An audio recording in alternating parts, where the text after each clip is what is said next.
Moin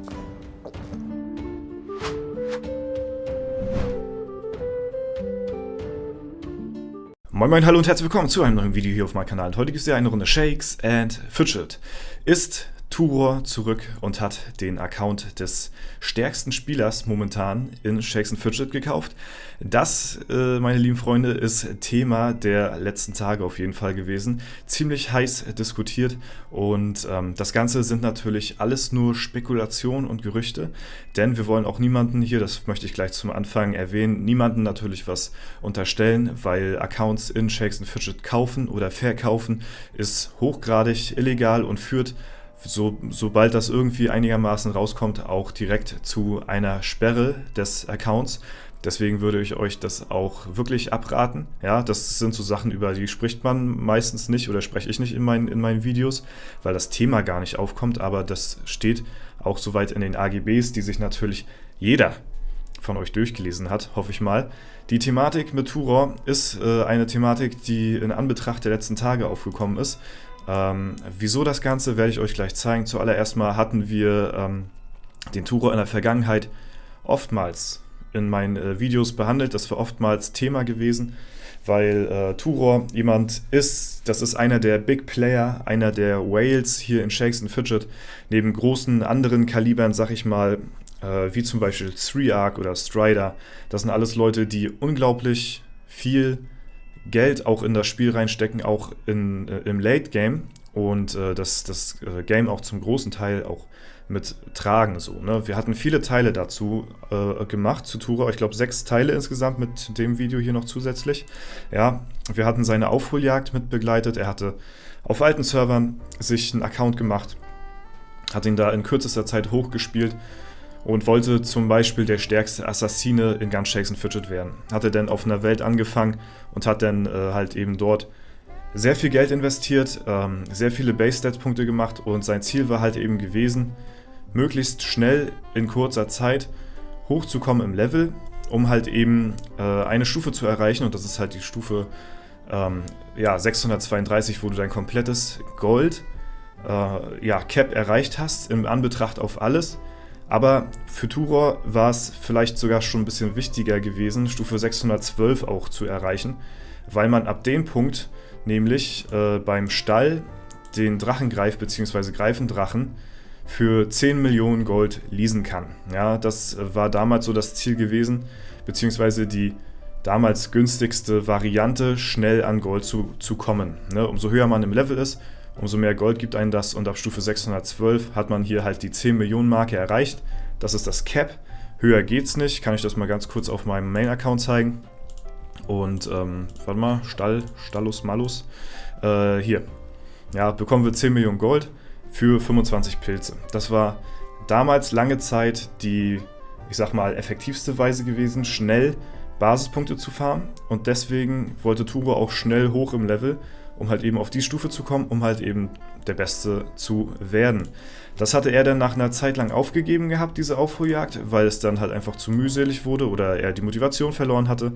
Ihr seht zum Beispiel hier noch ganz klein, ich habe hier Videos gemacht von seinem Legendary Dungeon, da hat er in einem Legendary Dungeon über 740 Runs gemacht. Und damals gab es noch nicht die Ultimate Runs, das waren einzelne Runs auch noch zusätzlich, ja.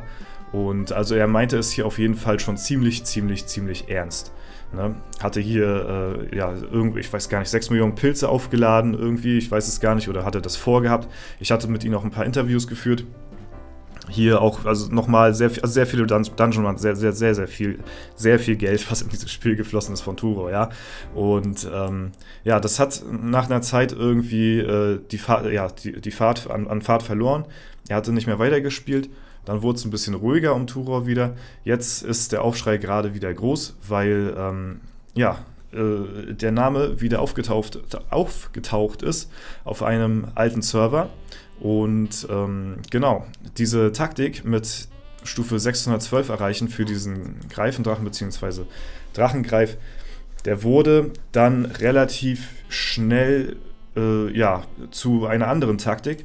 Und zwar, wenn wir hier uns die Liste von letztes Mal nochmal anschauen, die uns der gute Basi hier geliefert hat, dann sehen wir auch hier, dass im Moment, oder ja, dieses Jahr zumindest, der Treyarch, der auf S14 Polen gespielt hat, die meisten Basispunkte gemacht hat.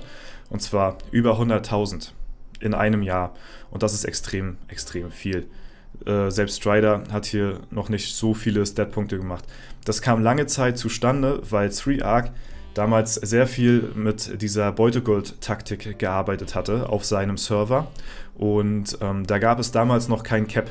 Das Ganze ist jetzt gecapped auf 100 Millionen Gold pro Tag, die ihr erwirtschaften könnt durch die Beutegold-Taktik. Was ist das? Wenn ihr jemand anderen angreift und ihr gewinnt, dann bekommt ihr halt Beutegold. So. Und das ist auf hoher Stufe, bekommt ihr halt, umso höher ihr im Level seid, umso mehr Gold bekommt ihr auch. Ich kann das jetzt mal ganz kurz auf dem Battlemage vielleicht mal präsentieren. Ah gut, ich weiß jetzt nicht welchen. Auf jeden Fall bekommt ihr sehr viel Gold. Ja, wenn ihr ein gewisses Level habt und das dann nutzt und jeden Tag halt eben auch effektiv euch an Gold erwirtschaftet. Hier ist es zum Beispiel schon mal mehr. Auf meinen Main bekomme ich 2,4 Millionen Gold, glaube ich. Und das ist, glaube ich, auch das Cap, soweit ich weiß, pro Kampf. Ne?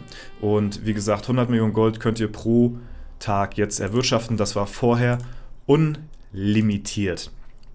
Und dadurch konnte man sich halt unlimitiert Gold auch beschaffen. Da stand auch bei Treyarch so ein bisschen Multi-Accounting damals im Raum, weil Treyarch auch 1-2 Accounts auf S14 Polen hatte, beziehungsweise, nee, das ist falsch ausgedrückt. Ja, das weiß man nicht, ob er das hatte, sondern es haben 2 weitere Accounts auf dem Server auch gespielt, die effektiv keine Stat-Punkte gemacht haben, trotzdem gelevelt haben, also Alu gespielt haben, aber keine Stat-Punkte gemacht haben. So, und da stand halt im Raume, dass diese 2 Accounts quasi so ein bisschen die Fütterer waren oder die Treyarch gefeedet haben sozusagen, sodass die Alu gespielt haben und Treyarch, so zumindest Gerüchte, ne, es ist natürlich alles nichts hier, ne, in Stein gemeißelt, ne, das Gold denn von denen abgefarmt hat. Und weil das halt unlimitiert war, konnte man das halt unendlich oft machen. Und das war halt eben ein bisschen effizienter gewesen, weil man pro Pilz, quasi pro Kampf 2,4 Millionen Gold bekommt. Ja? Und wenn man sich das hochrechnet, ist das natürlich deutlich mehr, als wenn man für den Drachengreif 25 Pilze zahlt und nur 10 Millionen bekommt. Ja? Das heißt, innerhalb von 4 Kämpfen oder von 4 Pilzen kannst du dir schon 10 Millionen Gold erwirtschaften. Roundabout. Ja, und das ist natürlich deutlich günstiger. Die Taktik hat der Treyarch lange genutzt, bis das Ganze halt eben gecapped worden ist. Der Treyarch hatte auch damals eine Sperre bekommen, weil er einen Goldgruben-Bug wohl irgendwie abused hat und ich glaube irgendwie 3 Wochen oder so gesperrt worden ist. Und ja, da hatte er natürlich auch ein bisschen was verloren an Stat-Punkten. Ne? Aber was jetzt halt eben die Vermutung im Raum steht, ist halt eben, dass, da muss ich mal ganz kurz noch einen weiteren Screenshot mal kurz aufmachen. Und zwar, dass Treyarch, der ja hoch auf F7 gespielt hat, nicht mehr auf F7 ist. Also hierhin wurde ja sein Account sozusagen gemerged. Und wir befinden uns jetzt auf F7. Das ist ein Screenshot von gestern. Und gestern war halt der stärkste Spieler, der hieß halt eben auf dem Server hier noch Treyarch.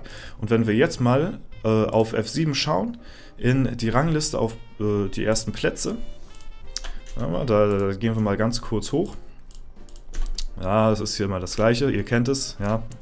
Dann sehen wir hier, dass nicht mehr der Treyarch da steht, sondern Turor. So.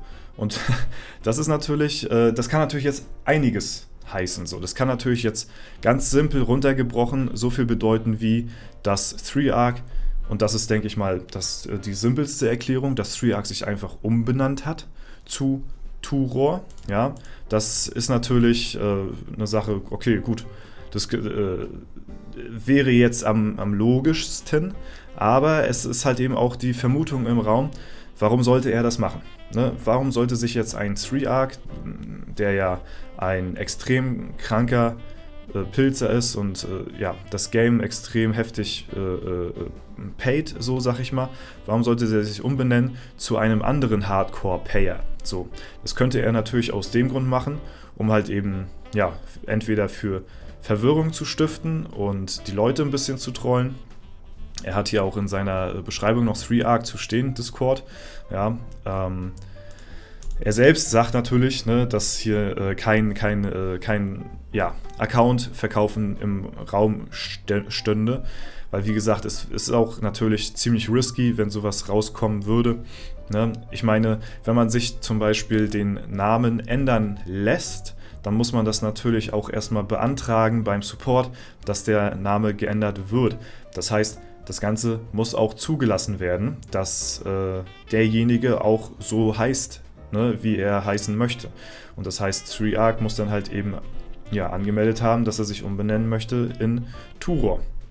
So, und das sind jetzt halt eben die Mutmaßungen, weil Turor ja auch immer so ein Stück weit in der Vergangenheit einen hohen Account haben wollte, das bisher aber noch nie so wirklich geschafft hat, weil Turor ist halt auch so dieser typische Server-Start-Spieler, der halt eben ein paar Monate einen Server-Start krank reinpilzt, dort alles wegdominiert und dann aber wieder abhaut, weil das Late-Game für ihn nichts so wirklich ist. Ich glaube, das hat er ja sogar mal gesagt irgendwann in einem Interview, was wir mal geführt haben, da bin ich mir jetzt aber nicht mehr ganz sicher, das waren so viele Videos, die wir gemacht haben über Turor, und deswegen kann man sich vorstellen, dass er sich vielleicht auch immer schon einen High-End-Level-Account so gewünscht hat. Ne? Und deswegen könnte es natürlich sein, dass hier entweder Treyarch sich umbenannt hat und zeigen will damit, okay, ja, hier guck mal Turor, ich bin auch da, ja, ich bin hier eine kranke Konkurrenz zu dir.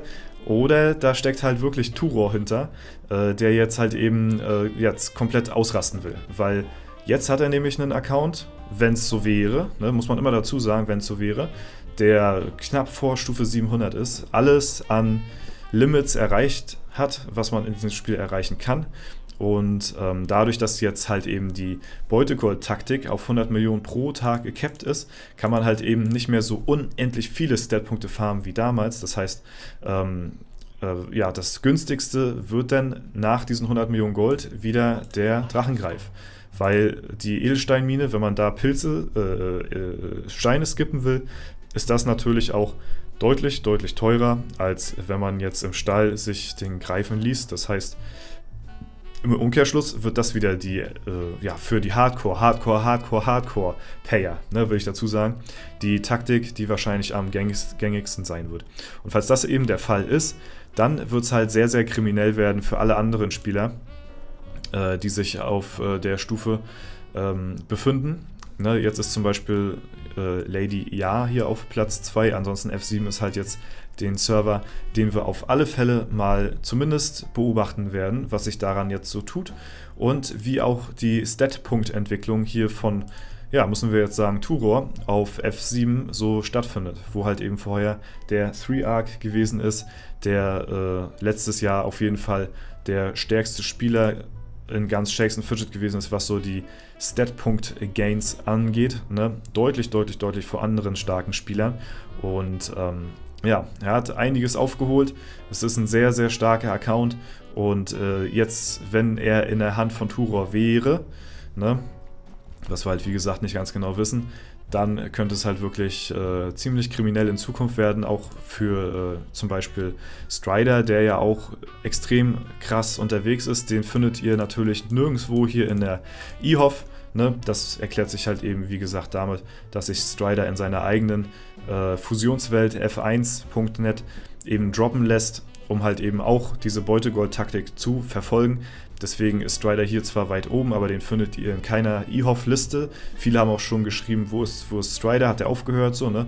Nee, der ist auf seinem eigenen Server relativ weit unten angesiedelt, weil er ohne Pots spielt, damit er sich halt eben von den anderen Spielern leichter das Beutegold wegsnacken kann. Und ja, deswegen macht er jedes Jahr auch immer noch sehr viele Basispunkte, ist halt aber eben nicht mehr in der eHof hier vertreten. So, ne? Das ist halt eben so das Ding. Wir werden das auf jeden Fall weiter beobachten. Ich bin sehr gespannt, wenn ihr da meine Meinung zu wissen wollt. Ich kann nichts dazu sagen. Also, wie gesagt, es steht teilweise auch im Raum, dass Turor vielleicht auch den Account übernommen hat, seitdem Treyarch diese Sperre damals bekommen hat, nachdem er halt eben diesen Goldgruben-Bug halt abused hat.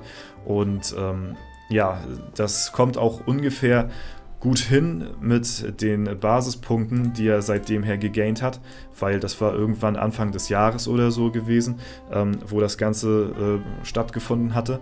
Und eventuell wurde da der Account angeboten oder übernommen.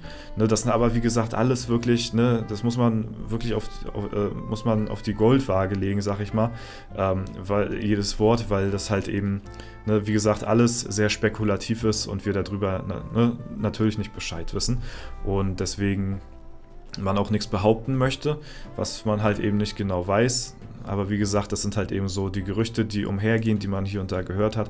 Und weil ich halt das Thema mit Turor in der Vergangenheit auch ziemlich stark verfolgt habe, interessiert mich das auf jeden Fall auch, ob Turor jetzt zurück ist und Shakes and Fidget hier erobert. Ja. Aber ich kann es auf der einen Seite nicht glauben, dass das der Fall ist, also dass hinter Turor wirklich Turor steckt, weil halt Account-Sharing bzw. das Verkaufen von Accounts, solange es nicht rauskommt irgendwie, ne, halt eben wirklich sehr stark verboten ist. Und dann muss man halt eben damit rechnen, dass man halt auch IP-technisch serverübergreifend gebannt wird. Ne? Also auch der Account von Turor auf anderen Welten vielleicht gefährdet ist oder der Account von StreetArk selbst auch gefährdet ist, ne? Dass der halt eben gebannt wird. Und so viel Geld und Zeit, wie da halt eben drin steckt, weiß ich nicht, ob derjenige dann bereit ist, dieses Risiko halt wirklich einzugehen. Und deswegen würde ich sagen, das ist hier irgendwie ein Troll. Ja? Das ist so meine persönliche Vermutung, aber wir werden sehen, was kommt. So oder so, es bleibt auf jeden Fall spannend. Wir werden das Ganze beobachten, wie jetzt Turor in Zukunft auf F7 hier an Basispunkten dazu gewinnt. Und das werde ich euch natürlich auch in Zukunft dann zeigen. Ne? Alles klar, schreibt mir auf jeden Fall gerne eure Meinung dazu in die Kommentare. Was glaubt ihr, was dahinter steckt? Das war auf jeden Fall Thema der letzten Tage gewesen in der SF-Community. Und da wollte ich euch auf jeden Fall auch mal drüber informieren. Das war es aber jetzt erstmal soweit von mir. Ich wünsche euch noch einen super schönen Tag. Vielen lieben Dank fürs Zuschauen und jetzt viel Glück beim nächsten Gewinnspiel.